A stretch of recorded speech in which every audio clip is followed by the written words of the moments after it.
My sister lived in luxury on my money after Dad died. When she stole my car's savings, that was the final straw. I'm 25.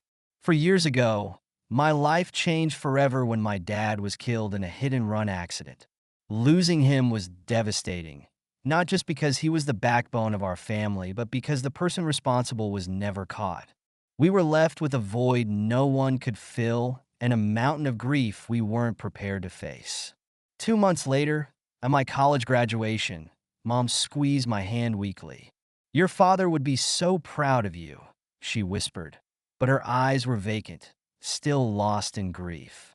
I shouldered my graduation gown and made a silent promise. I would carry this weight for all of us. I would do whatever it took to keep our family afloat. "Don't worry about anything," I assured them that night over takeout we couldn't really afford. "I already got a job lined up. We're going to be okay."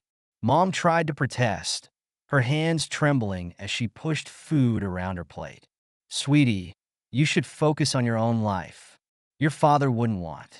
Dad would want us to stick together," I cut in firmly. "And that's exactly what we're going to do." For a while, my entry-level salary was enough.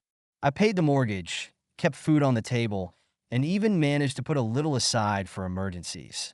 But as months passed, the demands grew. Rachel, who'd always been spoiled, developed increasingly expensive tastes.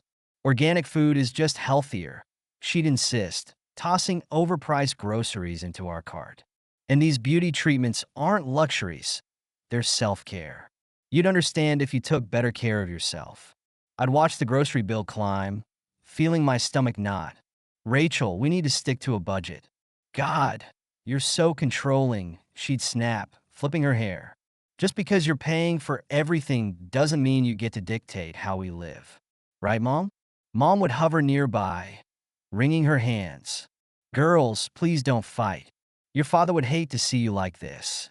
That was always her response, invoking Dad's memory instead of actually parenting. So I took on overtime, picked up weekend work, anything to keep up with the mounting expenses. There were days I worked from sunrise to midnight, coming home exhausted only to find Rachel had ordered expensive takeout again. "You weren't here to cook," she'd shrug when I questioned the charges. "What were we supposed to do, starve?" "There's perfectly good food in the fridge," I'd argue, too tired to keep my frustration in check. "Leftovers?" She'd wrinkle her nose. "I'm not eating that. Besides, you make good money. What's the big deal?" I wanted to point out that she was perfectly capable of cooking, that she was an adult who should be contributing, but I was too tired to argue. This became our pattern, me working myself to exhaustion while Rachel treated my financial support as her birthright. Then came her big announcement over dinner. She'd found her calling as a spiritual teacher. "It's my true purpose," she declared, eyes shining. "I can feel the universe guiding me toward this path." I set down my fork, already dreading where this was going. "And how exactly will you support yourself?" "Money is just energy," she waved dismissively. "The universe will provide." "No, I will provide," I corrected her, feeling my blood pressure rise. "Like always." She rolled her eyes, examining her manicured nails. "You're so negative. This is why you're always tired and stressed. Your energy is totally blocked. Maybe you should come to one of my meditation circles." When I refused to fund her spiritual business ventures, she started stealing from Mom's purse. Mom would then come to me, tears in her eyes, asking for more money to cover bills. "I know she shouldn't have taken it," Mom would say, "but she's going through so much right now. She's still grieving your father." "We're all grieving, Mom," I'd respond, writing yet another check. That doesn't make theft okay. The real trouble started when Rachel met Derek. He was as unreliable as she was, refusing to acknowledge their relationship while openly flirting with other women. I watched my sister spiral, becoming increasingly desperate for his attention. "He's just afraid of labels," she'd defend him over our late-night kitchen talks. "Our connection transcends traditional relationships. You wouldn't understand. You're too caught up in conventional thinking." I try to reason with her. "He's taking advantage of you, Rachel. You deserve better than this. You're just jealous because you're alone," she'd snap. At least I have someone who understands my spiritual journey. The situation exploded one night when she showed up at his apartment and found another woman there. Neighbors called the police after hearing screaming and things breaking. I got the call at work. Your sister's been arrested, Mom sobbed into the phone. Please come quickly. Derek didn't press charges, but instead of this being a wake-up call, Rachel spiraled further.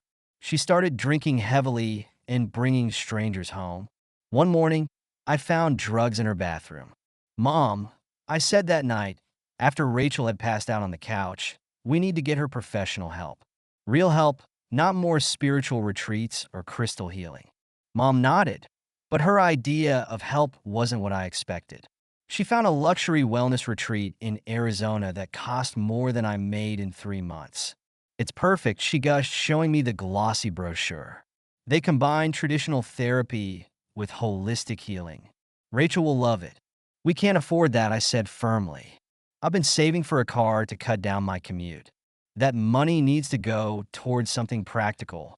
But this is your sister's life we're talking about, Mom pleaded, grabbing my hands. Money can always be earned back. I understand that, but your father would want us to help her, she added quietly.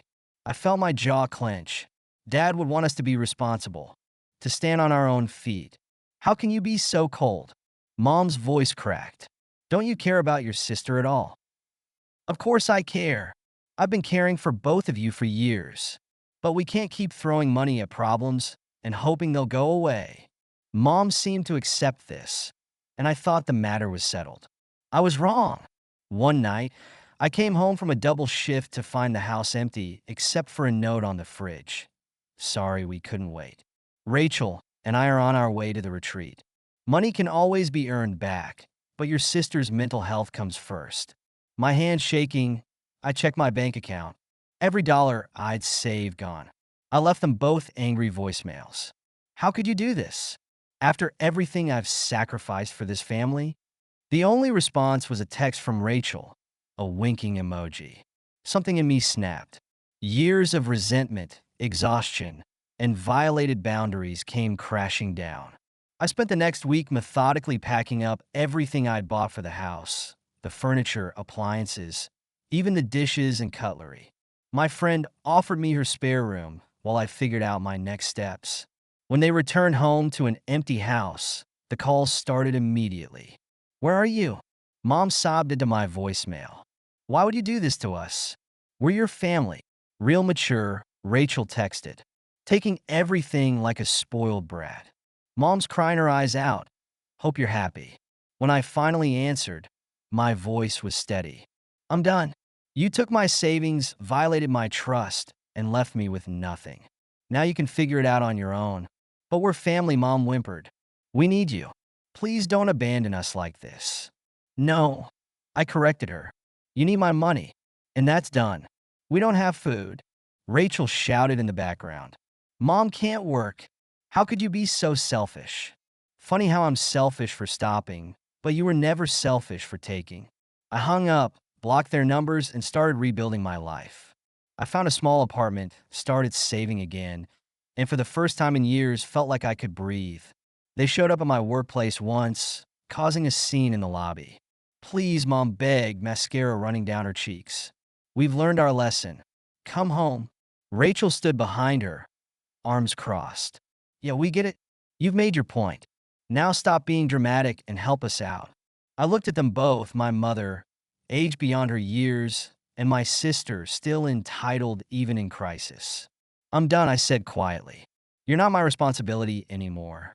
Security escorted them out while I returned to my desk, hands shaking but resolved firmly. That was 6 months ago. I haven't seen them since, though I hear updates through mutual friends. Mom works at a local diner now, while Rachel still refuses to get a job. It breaks my heart that Mom is the one suffering while my sister continues to leech off her. But I know I can't fix them. Last week, I finally bought that car I'd been saving for. It's used and far from fancy, but it's mine. As I drove it home from the dealership, I found myself thinking about Dad. I wish you could see me now, I whispered, touching the small photo of him I keep on the dashboard. I wish he could tell me if I did the right thing. But deep down, I know he would understand. He taught me about hard work and self-respect, values I'd temporarily forgotten in my desperate attempt to hold our family together. This journey has taught me something profound about love and boundaries.